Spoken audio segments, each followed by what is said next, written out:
ભારત માતા કી વંદે।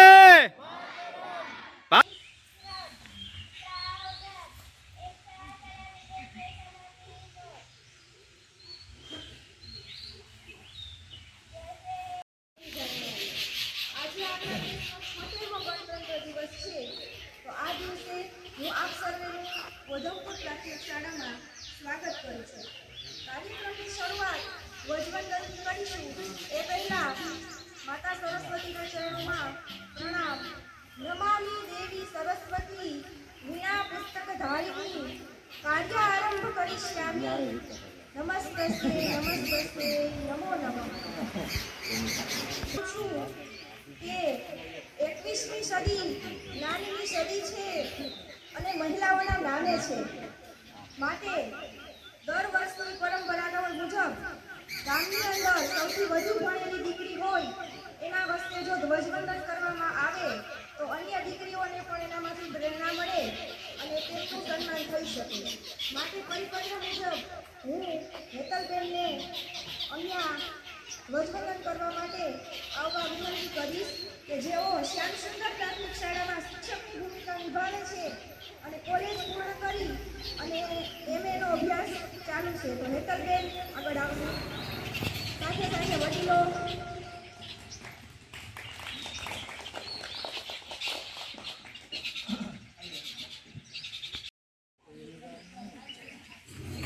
કાંઈ વાંધો નહીં।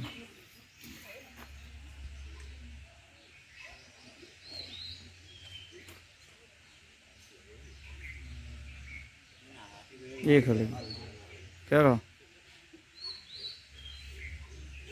भारत माता की वंदे। भारत माता की वंदे।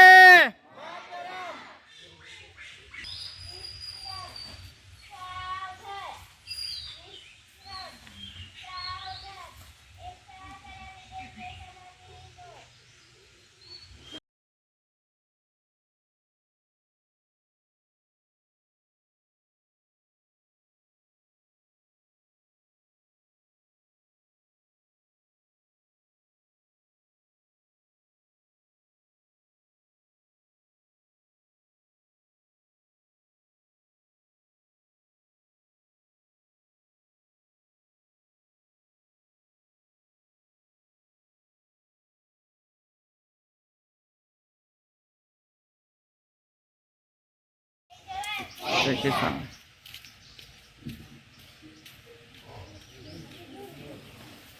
जीत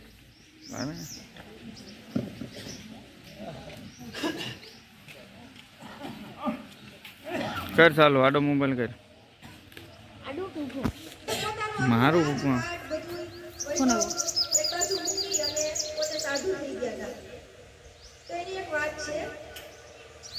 સાધુ છે એ ગામની અંદર જતા હતા, એની જોડી એની સાથે હતી અને પોતે થાકી જાય છે અને એક ઝાડ છે મલાય છે કંકુદી જેવું હોય ત્યાં રામ રખાય પોતાની જોડી પકડવા જાય છે। હલવું ન છે તો એક જ જોડી ત્યાં રહી શકે એમ છે, બે જોડી રહી શકે તેમ નથી।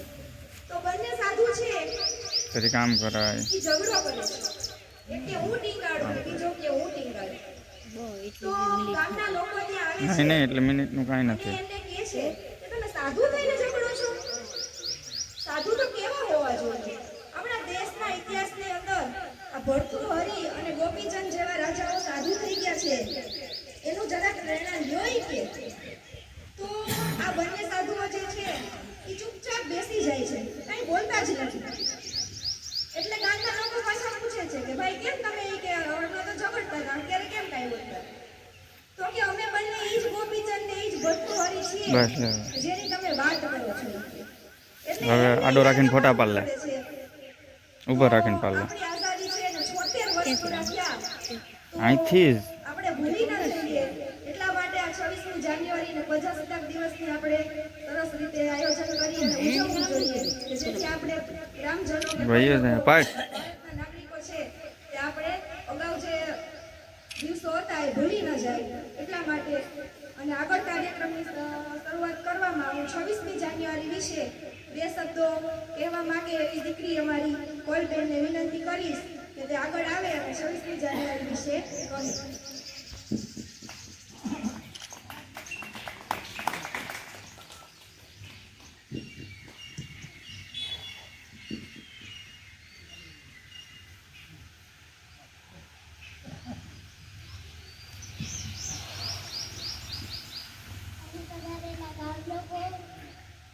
અહીં પધારેલા ગામ લોકો, વડીલો, મારી શાળાના શિક્ષકો તથા વહાલા ભાઈ બહેનો, હું ઉતાર.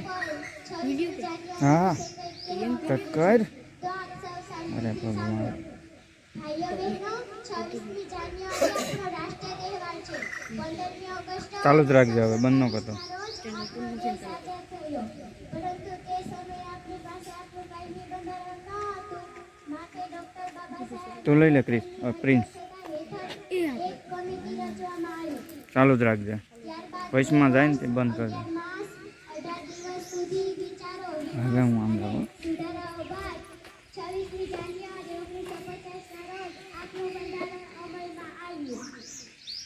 આ દિવસે ભારતના રાષ્ટ્રપતિ દિલ્હીના લાલ કિલ્લા પર રાષ્ટ્રધ્વજ ફરકાવે છે તથા એક ભવ્ય પરેડનું આયોજન થાય છે. આ ઉપરાંત દેશની દરેક સરકારી કચેરીઓમાં પણ ધ્વજવંદન થાય છે અને દેશભક્તિને લગતા સાંસ્કૃતિક કાર્યક્રમો યોજાય છે. આ દિવસે દેશને આઝાદી આપનાર તથા દેશ માટે બલિદાન આપનારને યાદ કરી તેમને શ્રદ્ધાંજલિ આપવામાં આવે છે. ભાઈઓ બહેનો, ભારત દેશની અંદર વિવિધ ભાષાઓ અને અનેક ધર્મ પાળતા લોકો રહે છે. દરેકની અંદર ખૂબ જ વિવિધતા જોવા મળે છે. વિવિધતામાં પણ એકતાની આપણા રાષ્ટ્રીય પર્વ નિમિત્તે આપણા દેશના મહાન દેશભક્તોને શ્રદ્ધાંજલિ આપવાની વાત કહી કે જેઓએ દેશને ખાતર પોતાનું જીવન અર્પણ કરી દીધું. એવા દેશભક્તો, શહીદો વગેરેને યાદ કરવાનો આ દિવસ છે. ધન્યવાદ. અને હવે કાર્યક્રમને આગળ વધારવા એક દેશભક્તિ ગીત લઈને આવે છે અમારી શાળાના બાળકો, જેના શબ્દ છે દેશ રંગીલા.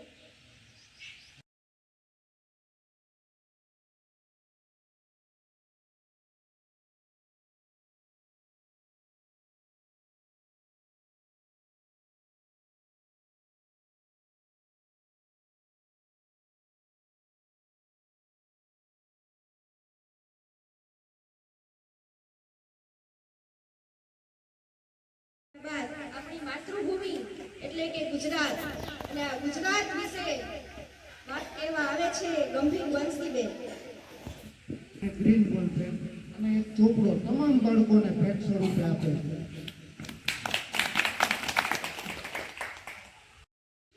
ભાઈઓ બહેનો, ભારત દેશની માલિકા 29 રાજ્યો આવેલા છે, જેમાંનું એક રાજ્ય છે ગુજરાત, જેમાં આપણે સૌ વસીએ છીએ.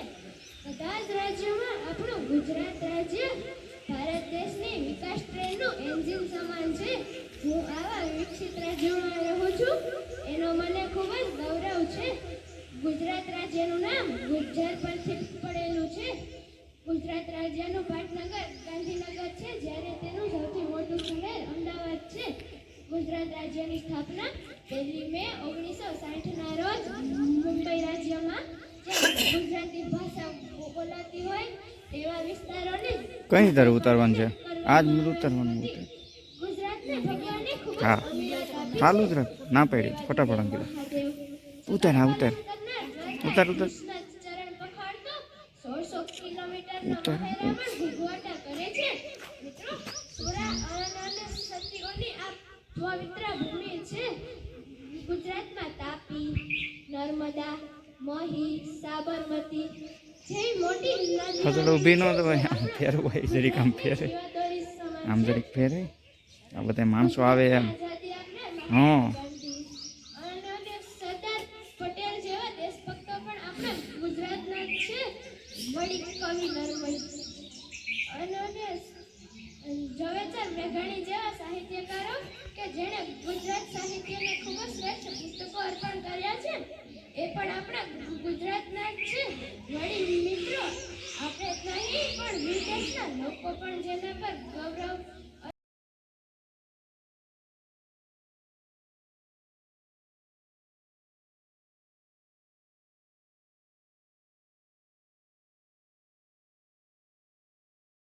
વડીલો, નાની શાળાના શિક્ષકો તથા વહાલા બાળકો, હું દોલતજી આપ સર્વને સ્વચ્છતા વિશે કંઈક કહેવા માંગુ છું.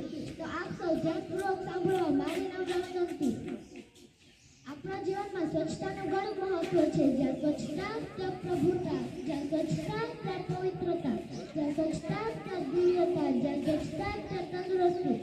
આ સૂત્ર આપણા જીવનમાં વણી લેવા જોઈએ. શરીરની તંદુરસ્તી માટે શરીરની સ્વચ્છતા ખૂબ જરૂરી છે. આપણે આંખ, કાન, નાક, વાળ, ચામડી વગેરે જેવા શરીરના અંગોને સ્વચ્છ રાખવા જોઈએ. સ્નાન કરતી વખતે આપણી સરકાર ટીવી, રેડિયો અને વર્તમાનપત્રો જેવા પ્રસાર માધ્યમો દ્વારા લોકોમાં જાગૃત મેળવવા ઘણા પ્રયત્નો કરે છે.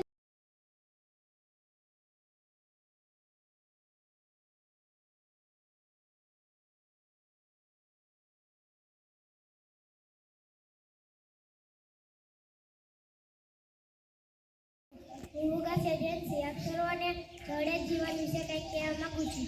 તો આપ સૌ ધ્યાનપૂર્વક સાંભળવા મારી નમ્ર વિનંતી. બાળ મિત્રો, આપણે સૌ જાણીએ છીએ કે જળ એ આપણા જીવનની કેટલી મહત્વની સંપત્તિ છે. જળ વિના જીવન શક્ય નથી. જળ એ કુદરતી સંપત્તિ છે. આપણને વિના મૂલ્યે ઉપલબ્ધ છે, માટે આપણે તેનો વિવેકપૂર્વક ઉપયોગ કરતા નથી. લોકો આજે નદી, નાળા, કૂવા, ડેમ વગેરે જેવા જળના પ્રતિષ્ઠાનોને ખૂબ જ પ્રદૂષિત કરી દીધા છે. આવી અમૂલ્ય સંપત્તિને આમ પ્રદૂષણ કરતા માણસોને એટલો પણ વિચાર નથી આવતો કે આ જળ ઊંઘા પશુ, પક્ષી અને પ્રાણીઓને પીવા માટે પણ છે. મિત્રો, વિશ્વમાં 2 વિશ્વયુદ્ધ થઈ ગયા છે અને હવે ત્રીજું થશે તો જળ માટે જ થશે. માટે આટલી ગંભીરતા રાખો અને તેથી જાઓ તો સારું. તો મિત્રો, આપણા માટે નહીં, આપણે જેમ ધન સંપત્તિ ભેગી ગ્રીનહાઉસ ઇફેક્ટને લીધે આજે પર્યાવરણ રોજ રોજ નાશ પામી રહી છે. એક દિવસ એવો આવશે કે વરસાદ જ નહીં પડે ને તો આપણે ધરતી પર ટકી જ નહીં શકીએ. તો મિત્રો, આપણા માટે નહીં પણ આપણી ભાવિ પેઢી માટે આપણે જેમ ધન સંપત્તિ ભેગી કરીએ છીએ એમ જળ સંપત્તિ પણ એટલું જ સમજી તેનો વિવેકપૂર્ણ ઉપયોગ કરી તેનો બચાવ કરીએ અને પ્રદૂષણ મુક્ત પીવા યોગ્ય પાણી પણ આપણી ભાવિ પેઢીને ભેટ આપી શકીએ, જેથી કરીને પર્યાવરણ જળવાઈ રહે અને ભાવિ પેઢી રોગમુક્ત રહે. બસ તો આવી જળ સંપત્તિનો આપણે આજે સંસ્કૃત જોઈએ.